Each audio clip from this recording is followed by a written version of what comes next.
Welcome to Metro Cable Network, Channel 6. My name is Michael Rainville, and tonight we're going to have a wonderful show, and I am so happy because I'm going to brag about my neighborhood. It's no secret that I grew up on the east side of town, and we have an exciting project we're going to talk about tonight with our friend Bob Lux, who's a developer. But first, I want to show you an exciting, excellent opportunity to go for a walking tour on the East Hennepin area. So enjoy this wonderful walking tour sponsored by the Northeast Business Association. Welcome to today's tour of the East Hennepin area. My name is Katie Ebler. I'm the Preserve Minneapolis tour coordinator. I'm the one you get all the emails from.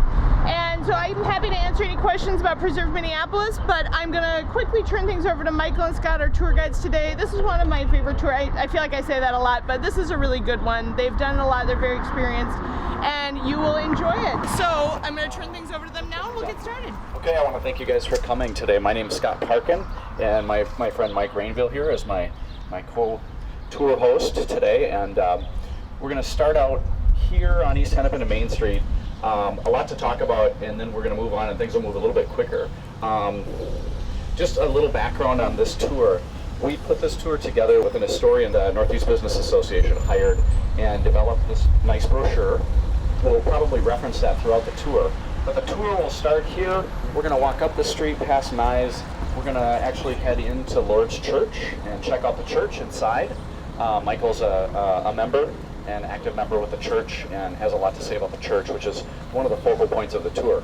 Then we'll head right back straight up East Hennepin and come back on Central Avenue. We're going to end up in the Chute Square, where the Art Godfrey House is. This road right here, if we were standing here in the 1800s, late 1700s, the ox carts would be coming by from the steamboat landing in St. Paul. So this road here was the ox cart trail. It went all the way up across the river in St. Cloud. There was a shallow crossing. So this area has always been an area of commerce, and we'll walk up and we'll explore that. The first thing we're going to explore is Our Lady of Lourdes Church, so we're going to walk up around the corner. This is Our Lady of Lourdes Church, Notre Dame de Lourdes. It was first built in 1854 by the Universalists. And in 1877, the French-Canadian immigrant community, part of the charm of Northeast, is that as the immigrant communities would work along the river and the mills, they would pool their resources and build churches. And that was their sign that they had arrived in America. So further in the Northeast, you have the Polish churches and Ukrainian churches and the German church and the Irish church. This is the French church. Expo Hall was just this amazing, giant structure. It was the tallest structure in Minneapolis at the time it was built. This whole area really typifies what happened with the new development of the riverfront that started happening. New and old living together, and we're going to see a lot of that on the tour here. He's in the bank. The Ma Barker gang shows up with submachine guns. Where the Bulldog is, the International Order of Odd Fellows building is what it was called. The true heart and soul of the area is this historic church, and that was the impetus to save these historic buildings, and as Scott said, add the layers of the new around it. Bob, welcome to Metro Cable Network 6. Tell us about this exciting project that you have proposed for the east side of the river. Well, Michael, first, thank you for inviting me up here this afternoon. This is actually very exciting for me to be here with you this afternoon and talking about it. So over the last 18 months, we've been working on a development on the old Washburn-McGreevy funeral home site on the corner of 2nd and Central. So that, when you go over the 3rd Avenue Bridge from downtown, it's on your right. Correct. It's the first intersection after the bridge.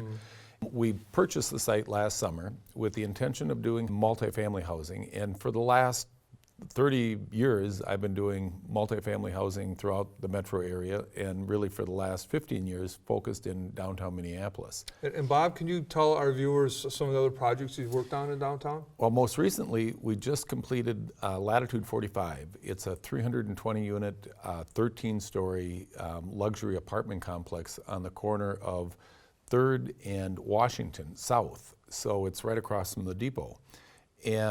But previously, over the years, I was involved with the team that put together the Carlisle condominiums, 254-unit, 39-story tower, right across from the post office, also on 3rd Avenue or Central, depends upon which side of the river you're on.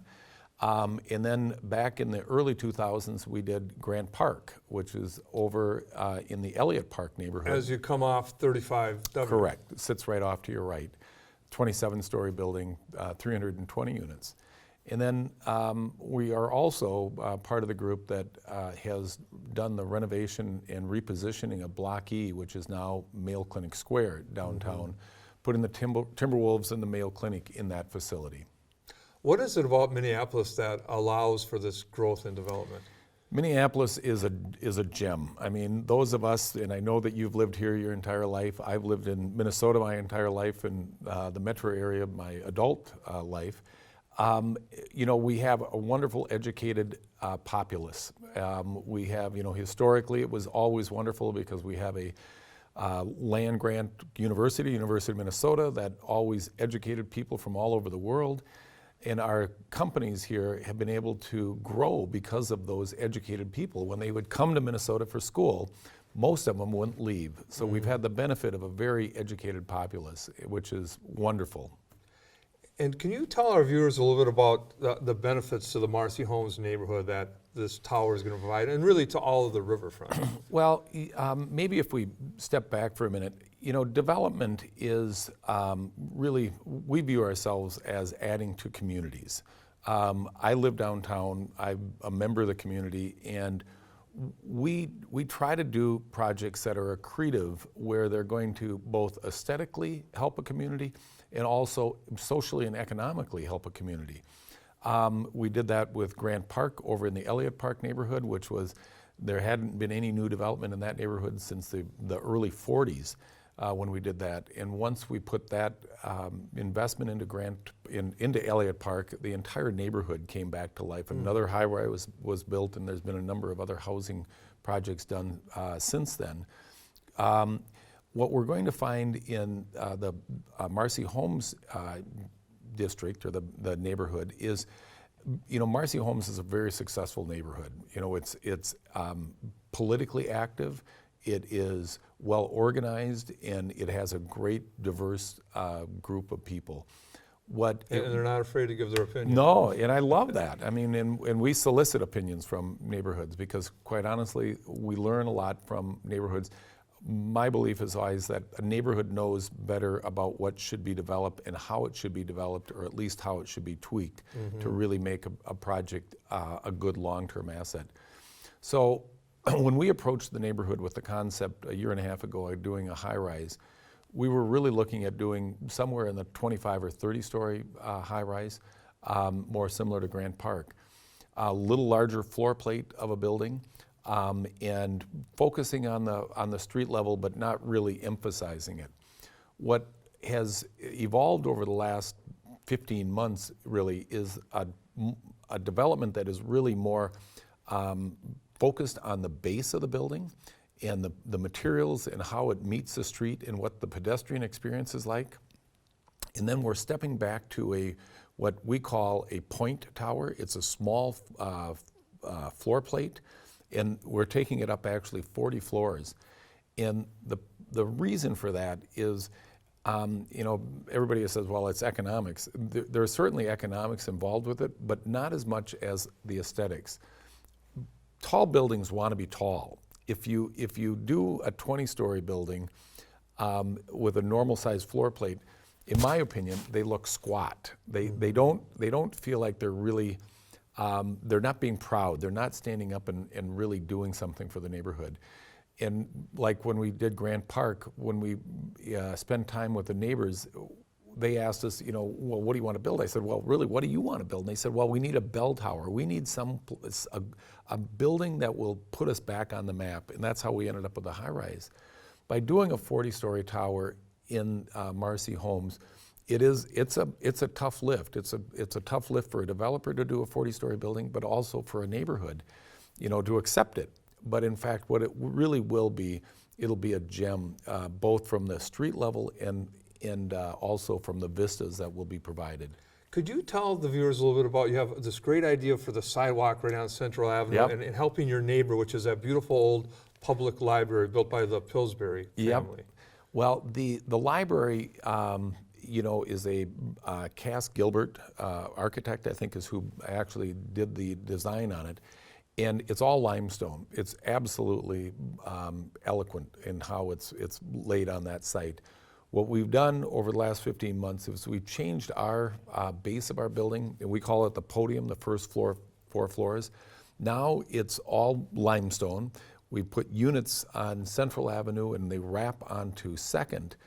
In that limestone, along with the windows for the units, but the limestone varies in the width of it, so it's strips, it's long strips between 8 and 15 feet long, and it varies in width, and some of it's honed, where it's some of it's smooth and some of it's more rustic feeling.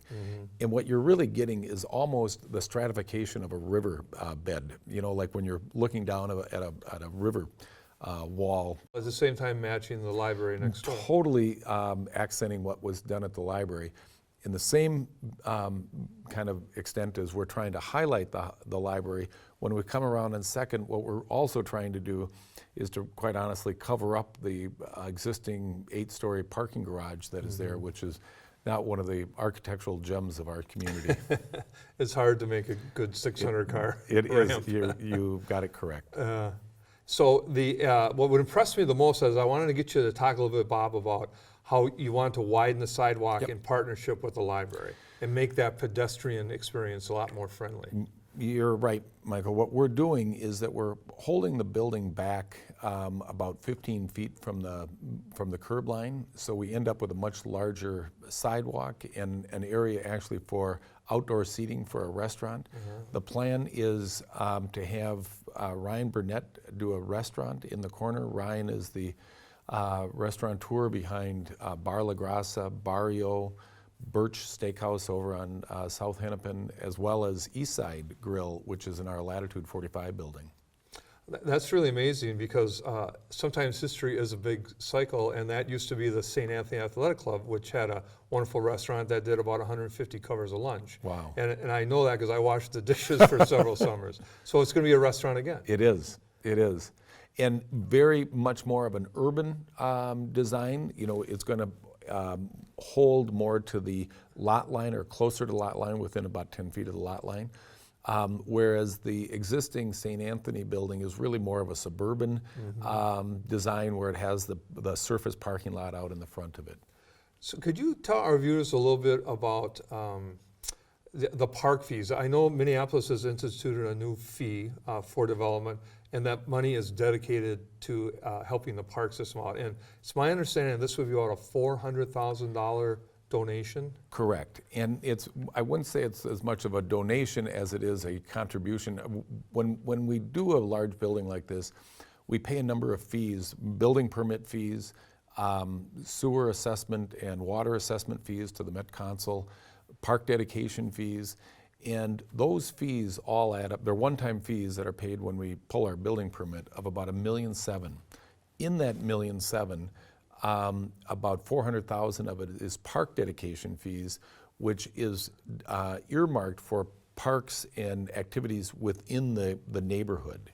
So that would be Chute Square or Marcy Homes parks, maybe the riverfront? Could be. It's really at the discretion of the park board. Okay. But they certainly listen to the neighbors on what they use that money for. And Bob, when I went to the session you had with the Marcy Homes neighborhood, one thing that struck me was trying to get involved with public art and perhaps reaching out to a soap factory that's in a plateau right now, and you have some ideas about how to help them and stabilize them.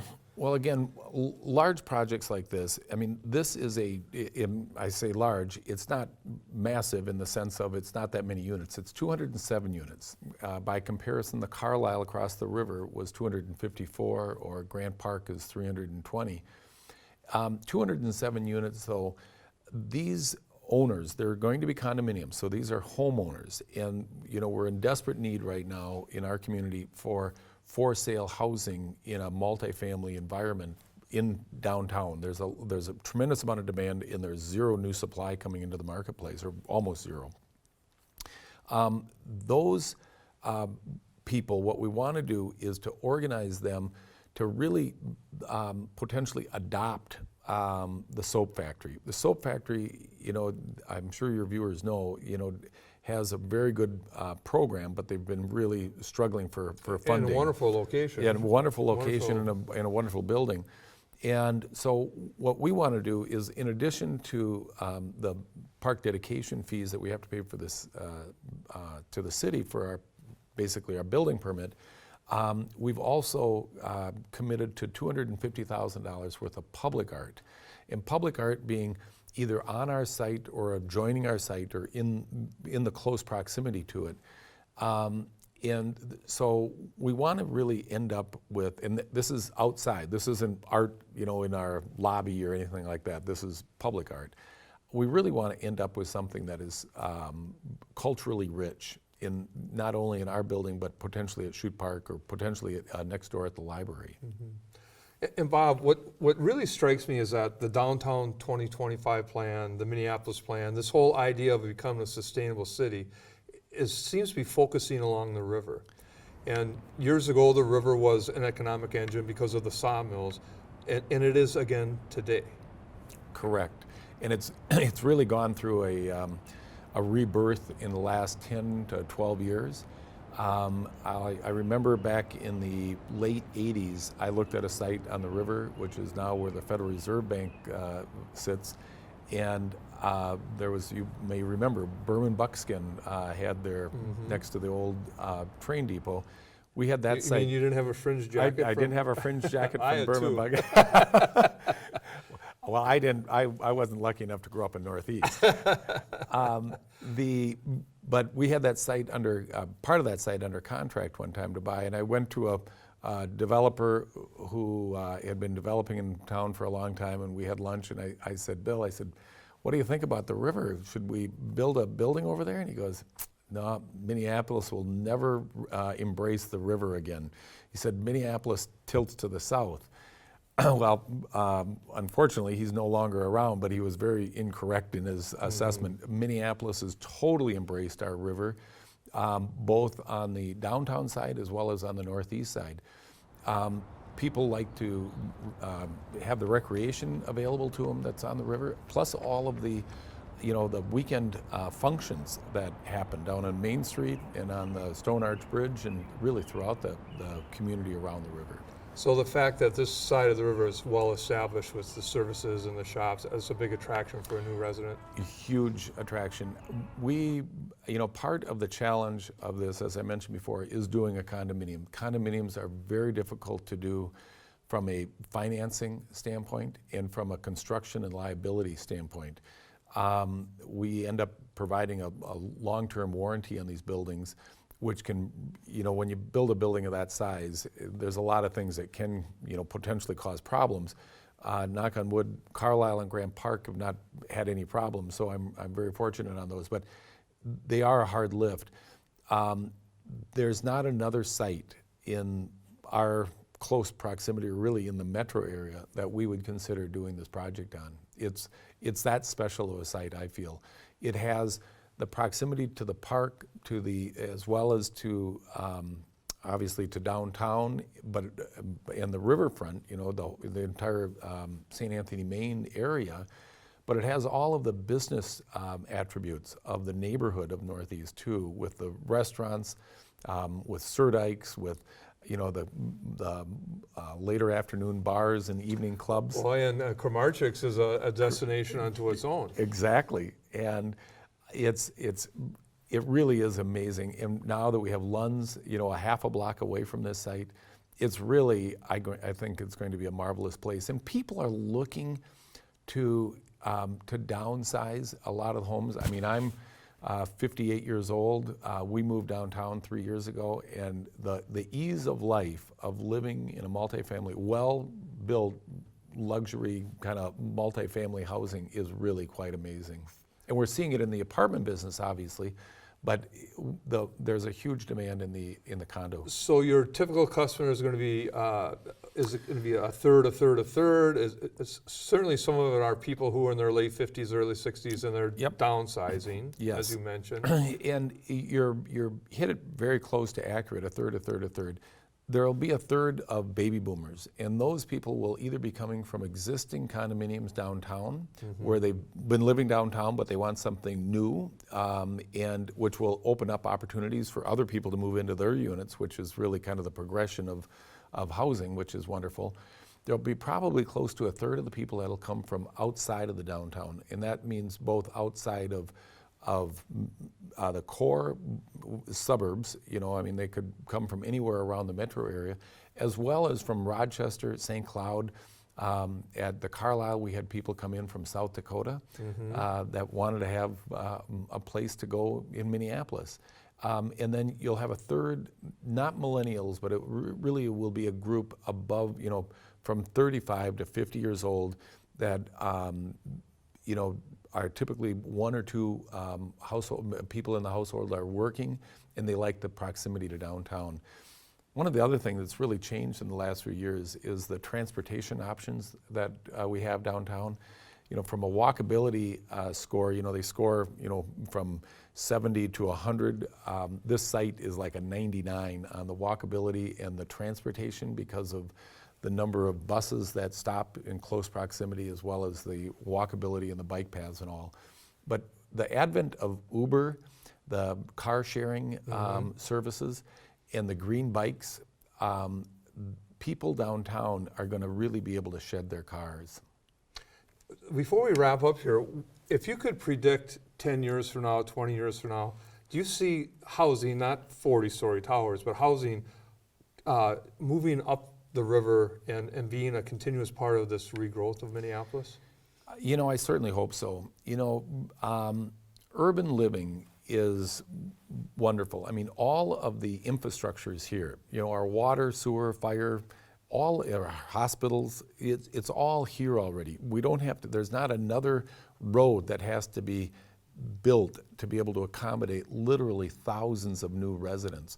You know, just so from a sustainability of lifestyle, you know, where density is actually your friend, and I'm a true believer in it, because people's lives are less stressful when they're not having to spend, you know, 45 minutes to an hour and a half a day on the road, and the costs associated with driving. And you get home and then you're having to maintain a yard and all of. I did it for 20 years, and I've really come to the belief at this age of my life that there's really a value to high density urban living. Well, Bob, thanks for your time and coming down today to talk to us. I'm so inspired at what you're doing in our community, so thank you for that. And I also know that the Marcy Homes neighborhood will continue to help you modify and give you some great ideas.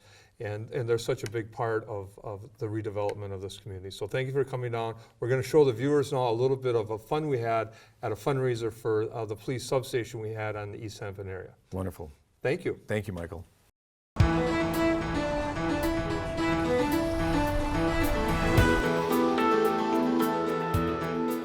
My name is Michael Rainville, and we're going to have a very short program here. Councilmember Fry, could you come up and start our program off, please? All right, so how is everybody today? Is everybody having a ball, introducing themselves to their neighbors? You know, I was talking to an expert who actually hails from the West Coast today, and this is an expert in the real estate market and activity and population growth and excitement. And what he said to me just the other day is that this neighborhood where all of you are living right now is one of the most exciting, hottest places, not just in the city or the state, but in the entire country right now. There were pioneers from the very beginning that made this area right here the neighborhood that it is. And you know, not to mention we've got, you know, two wonderful individuals in Kevin Upton and Tom DuPont, who deserve quite a bit of credit getting this started, as well as Michael Rainville, and all of the different sponsors of this event. And you know, I'm sure everybody's seen a whole lot in the news recently regarding policing and police conduct and how it works with the community, how it doesn't work with the community. Well, this is community policing really done at its finest. There's a reason that you all are here, and it's because you care. And I just want to thank you for that effort and for that caring. So thank you so much. Thank you, Jacob. We want to give a big round of applause to Chef Doug and all the staff here at Victor helping us tonight. Thank you, Doug, Derek. Thank you very much. When you leave, there's some swag bags from Spot Boutique on the table in the back. In the room next door is a silent auction item. That's going to close at 6:15. There's been some generous donations from the business community, some great bargains. So get over there and check out the silent auction item before 6:15. Without further ado, I'd like to introduce Inspector Kathy Wade. This is your precinct. You're the boss. What do you got to say tonight? We need to start bidding on that silent auction. It's my favorite part. Next to having the opportunity to visit with so many community members. Thank you so much for coming out tonight. This is a rare occasion for police officers to intermix with people outside of walking a beat or being in a squad car. And as I said last year, the relationships are really important to us, and having this opportunity to meet with the community is really critical for us. We don't have the opportunity to visit with people as much. So you'll see some blue shirts out here. If you see somebody with a badge, stop them and have a conversation. If you see somebody out on the street, an officer, do the same thing. Give us a wave.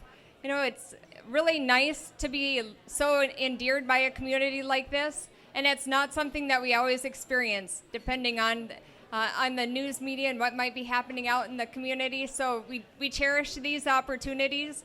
Officer Wong does a fabulous job. Give a hand to Officer Elliot Wong. Yeah. How come Elliot never has to say anything?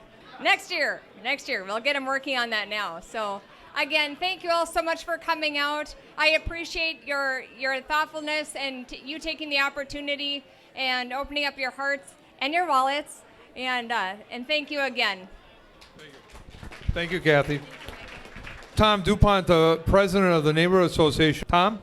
Yeah. Thanks very much. I'll make this really brief. I have a business in the neighborhood, and I live in the neighborhood. And we have all these great neighbors in the house. We have the police in the house. And it all kind of works together in that it's a great place to live. You feel safe. You can run a business. It's really a pretty wonderful thing. And so to be involved in the business association as the president, I can see up front and very personal how well this thing works. So it is a great area. I love being part of it. And thank you so much for being here and for your generosity. And Tom, if I could get you to give our award away. So this is the Ira Heilecker Award. It's in the spirit of Ira Heilecker, who was an early business pioneer down in the community. It was his dream to see the Stone Arch Bridge open, to see residents on Main Street, and I know he's very pleased that this all happens. But Kevin Upton, could you come up and we would like to honor you. Tom? This was a real no-brainer for our organization to present this award to Kevin. I mean, this guy's done a lot. He's raised money. He goes out. He sells tickets. He gets involved in the community. He's just a great guy. So let me read this for you. The Ira Heilecker Award in the memory of Ira Heilecker, a family man, friend, and community supporter who lead by example as he worked, lived, played, and worshiped among us. The Northeast Business Association recognizes Kevin Upton for all of his contributions to the success of our community. Kevin, we thank you for your leadership. Congratulations.